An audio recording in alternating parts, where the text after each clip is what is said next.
Everyone, this is Modula and Podrick, and we will be informing you all about what is going on in the digital world. Welcome to the future humans. Let's start.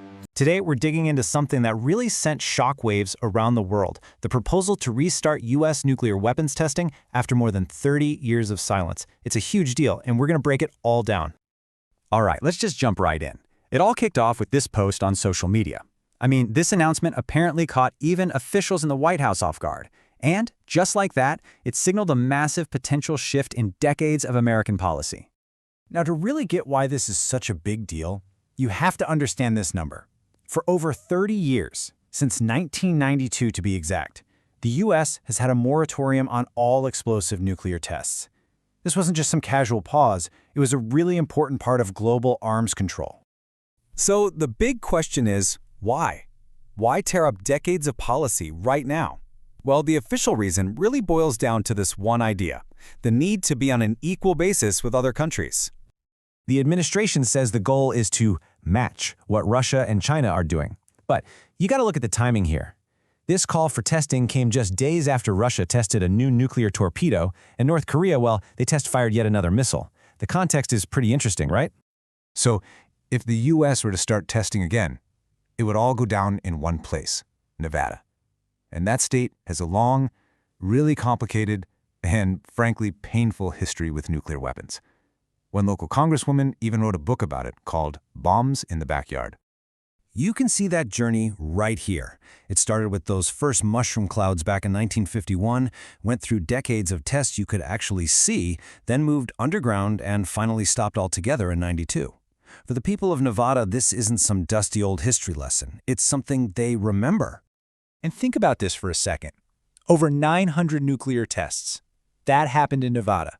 That legacy, the contamination, the health issues, that's exactly why the local opposition to restarting this is so fierce. And you can just hear that feeling in this quote from Congressman Stephen Horsford. His district is literally where the test site is. He's basically drawing a line in the sand, talking about the huge price paid by workers and the so-called downwinders who got sick from the fallout of past tests. But the pushback isn't just about what happened in the past. Congresswoman Dina Titus is fighting to block any money for new tests. And her argument is that this isn't just a local problem, it's something that could kick off a really dangerous future for the whole world. So let's zoom out now and look at those global consequences. Because this is where a decision made in the U.S. could create ripples everywhere, and the stakes get way higher. And that brings us to the key question that all the arms control experts are asking themselves. And their answer? It almost always leads to one very specific and honestly kind of chilling term: an arms race. It's this dangerous domino effect. One expert said a U.S. test would be like a starting pistol, pushing other countries to do the same, which just keeps ratcheting up the tension everywhere. It's a cycle that's hard to stop once it starts. Now, this chart gives you some really important context. The U.S. has run over 1,000 tests. That's way more than Russia and China combined. A lot of experts argue that the whole point of the test ban was to lock in the huge technical advantage America got from all that testing data. Okay, so now let's do a little reality check. Let's see what the national security and arms control experts have to say when they actually fact-check the main arguments for starting up testing again. So first up is that big claim that the U.S. is falling behind, that we have to test our weapons just to keep up with Russia and China. Well, the experts are pretty blunt about this. The idea that Russia and China are out there conducting explosive tests is just not true. The only country that's doing that right now is North Korea. So this whole idea of matching them by testing, it doesn't really line up with the facts on the ground. Okay, claim number 2 is all about reliability. The argument goes, how do we know our weapons still work if we don't actually set one off once in a while? This is pretty telling. In a Senate hearing, the guy nominated to be in charge of the entire U.S. nuclear arsenal was asked this exact question. And his answer was that he trusts the current methods we have for making sure the stockpile is safe and effective without explosive tests. That's a huge statement coming from the top military leadership. And, even if you ignore all the strategic arguments, there are just some massive practical hurdles. Experts say it would take 2 to 3 years and hundreds of millions of dollars just to get ready for one test.